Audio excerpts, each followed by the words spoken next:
there's a minute there that you go, well, do I want to be the third Batman in the fourth Batman picture? The other three were very successful, and the only thing you can do is screw it up. These videos are not for children.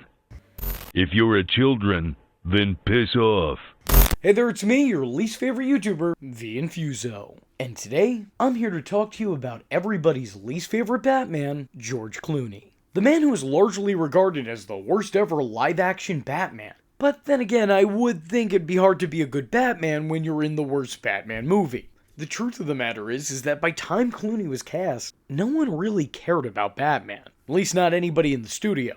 The character was nothing more than a prop to sell toys, a means to make money, a mascot. And yeah, sure, you can make an argument that pretty much that's what the business is, but at least before there was something genuine and meaningful to his previous presence. There is nothing heartfelt about this iteration of Batman.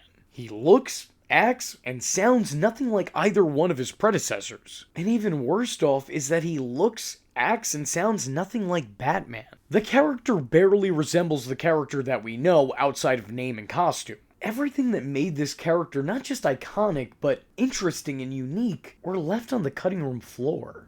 And I'm gonna be honest, I don't usually blame actors for this type of thing, but in watching some of the behind the scenes footage, and seeing some interviews with George Clooney, it actually seems like he's somewhat to blame. Some pages originally written that had him, dealing with his parents being dead.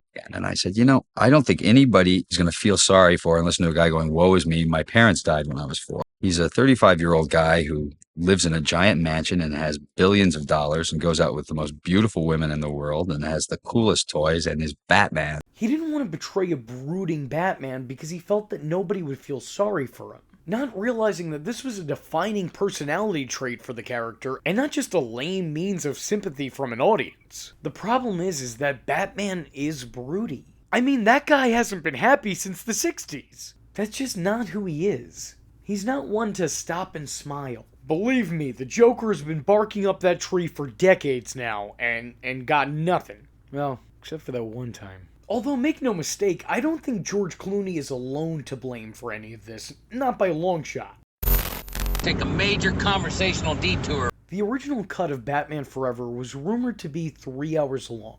It still had all those cartoonish elements that you've seen in the final cut of the film, but it was originally meant to better balance them with the darker components of the Tim Burton films. A full hour was eventually cut from the movie, taking away anything that the studio felt was too dark or too mature for a younger audience, as during the time they were afraid of another Batman Returns backlash. Most of what was cut was entire plot surrounding the duality of Bruce Wayne and Batman, exploring the depth of the character and what it means to be Batman. Warner Brothers felt that it was too grown up for the audience they were trying to appeal to, and nixed this entire plot point from the film. And who can blame them? Good filmmaking, what's that? We gotta sell McDonald's mugs, goddammit! Not that I'm complaining, mind you, of course, because those mugs are quite delightful. I still own the full set. Now you may think to yourself, V, are you already going senile at such a young, tender age? You're talking about Batman Forever in a Batman and Robin video.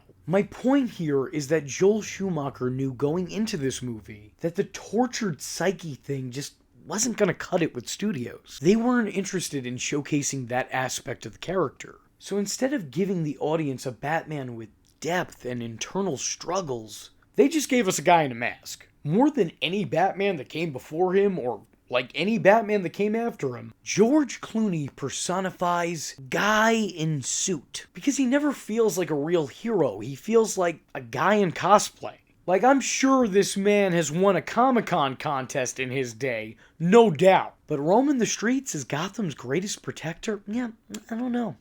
I'm not buying it. I don't really get that vibe from this guy. But what's really bizarre for me, though, is that they replaced Batman's alleged broodiness with blatant blandness. Point blank, Batman is boring in this. Like, really boring in this. This is such a nothing performance, because there's almost nothing to say about it. George Clooney sleepwalks his way through each and every scene that he's in, and whenever it looks like he's attempting to emulate emotion, for some reason he turns into a bobblehead.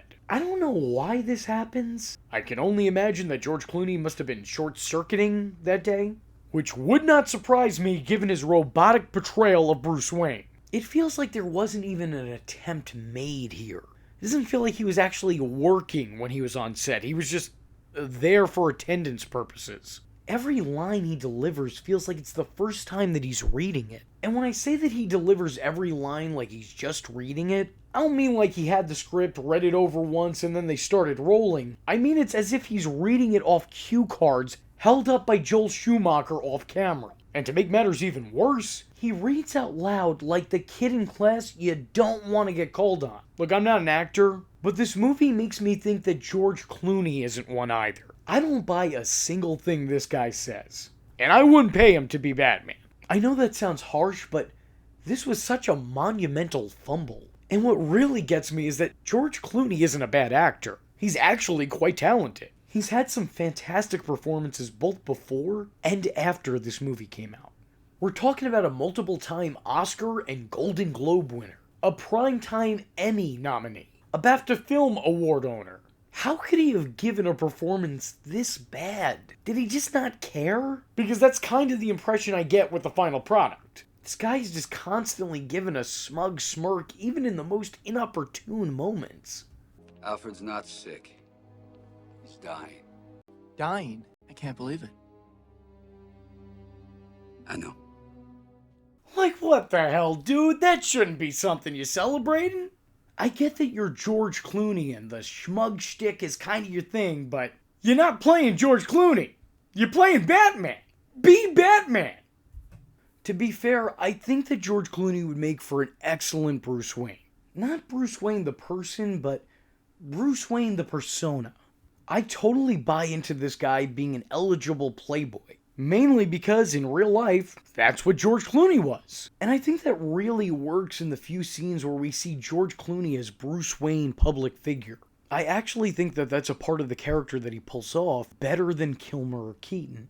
I know saying Clooney did anything better than those two is probably total blasphemy, but in this one instance, I stand by that statement. He's charming and easily likable, and yet he still has that silent hint of arrogant jerk, which I think is kind of perfect for persona Bruce Wayne.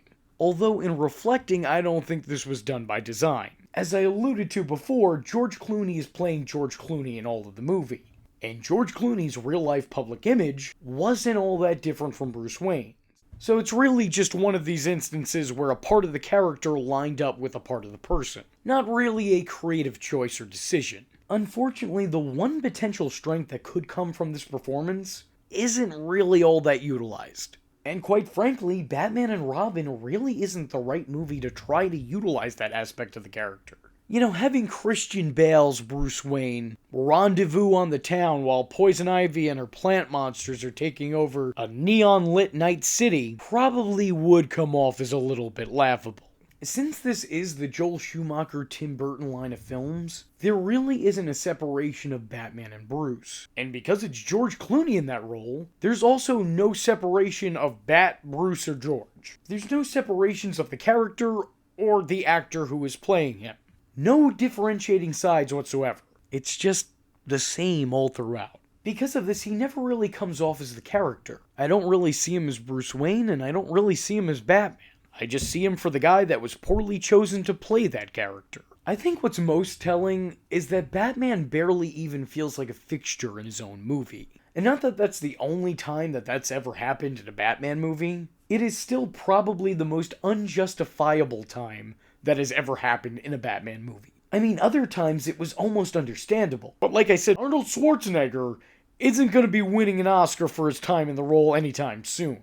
I don't know, Batman taking a backseat to 3 of the goofiest villains ever brought to the big screen just doesn't seem like a good look. If anything, it's a sad indication of how little he matters at this point. I think when you're talking about Keaton to Kilmer, there are some comparisons to be made between those two performances. And despite this still being meant to be the same line of films, I don't think that you can attempt to do that here, just because of how sad a comparison that would be to try to make. I mean, think of their opening scenes alone. The first time we ever saw this character in this alleged canon was in this iconic scene with this iconic quote. What are you? I'm Batman. That was the first introduction we got of Batman. The first introduction we get to the character in the last movie is this. Hi, Freeze. I'm Batman. This may just be the biggest downgrade I've ever seen in my life. Look at how these two scenes are similar, but still completely different. In both, Batman is introducing himself to a criminal in the opening of the movie. But in one, Batman is a dark, mysterious, heroic figure who is offering his name up as a threat. And in the other, Batman is casually saying hello before sliding down a dinosaur tail like he's Fred Flintstone. Like, it's so nonchalant that he might as well have just handed him a business card. There is next to no redeeming factors to this performance. There is nothing to this performance. Batman feels like a filler character in his own movie. And George Clooney feels like a filler actor for the character. Like, what were they even casting for? Were they just looking for a chin? They just put him in the suit and then went, that'll do it. The movie almost managed to get absolutely everything wrong about the character. Almost. There is one thing I want to note. The writing for the character in the movie isn't always awful. I mean, it's mostly awful, as we've covered before. It's pretty awful, but there's surprisingly instances of the character we know desperately trying to break through this bad movie and bland characterization. The way Batman handles Mr. Freeze is surprisingly perfect. Knowing the serious threat that he is and the danger he could cause and has caused, Batman still meets Freeze with compassion and empathy. After defeating him, he doesn't take the time to gloat or carelessly apprehend him. He comforts him. Batman reassures Mr. Freeze of his wife's safety and encourages him to both continue his research and choose a better path in life. And I think that's kind of amazing.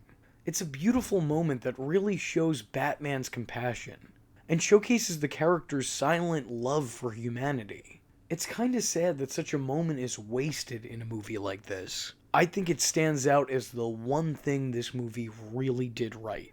The one thing that they really did right by the character. And I think it deserves credit for that. It may have screwed up a whole lot, but it didn't screw all the way up. I think what really stands out about this is that this is something that this movie got right that the other movies didn't manage to. I mean, just look at Batman's history with the villains in the other films. He's responsible for at least one death per movie. Kills the Joker at the end of the first one, kills the Penguin in the second one, kills Two-Face in the third one. I don't care if you say that he just let him die, he enforced his death. So yeah, this is the way that I think Batman would handle this kind of situation. Now granted, it doesn't make up for everything else. This moment is mostly lost in the hilarity of the awfulness that is Batman and Robin, and I understand why. But it's also because of that hilarity and awfulness that this moment stands out that much more to me. I think it's a real touching moment that showcases Batman's humanity in a way that wasn't spotlighted in the previous Batman performances. Nonetheless, George Clooney has definitely earned his spot as the worst Batman of all time. No one is disputing that. Certainly not me. He was bad, and it was partially his fault. However, the one good thing to really come out of his time in the role is his sense of humor about his time in the role. I'm glad he's had a successful enough career that he can look back and joke on what ultimately almost ended that career. But, you know, I thought at the time this was going to be a very good career move. It wasn't. Since my Batman, I was disinvited from Comic-Con for 20 years. I wasn't a very good Batman. I'm the first one to say it. I screwed it up so badly, I'm not allowed to weigh in on any of those subject matters anymore. Didn't you apologize to the crowd at Comic-Con for Batman and Robin? I always apologize for Batman. I did have great nipples. And with all that being said, if you like this video, let me know in the comment section below by leaving a comment saying, "Hi, George Clooney, worst Batman." I was your least favorite YouTuber, Infuso, and I thank you for watching. Hope to see you in the next one. I am vengeance. I am the night, and that was Infuso. Just remember, if you're not tuning in, then you're missing out. So, if you like the words that came out of his mouth hole, and you too would like to become a V-generate, don't forget to like and subscribe. Thanks for watching, nerds! And if you're not joining the fun, you're in for one bad day.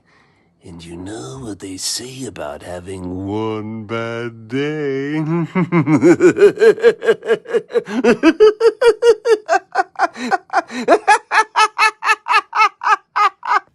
Catch him next time.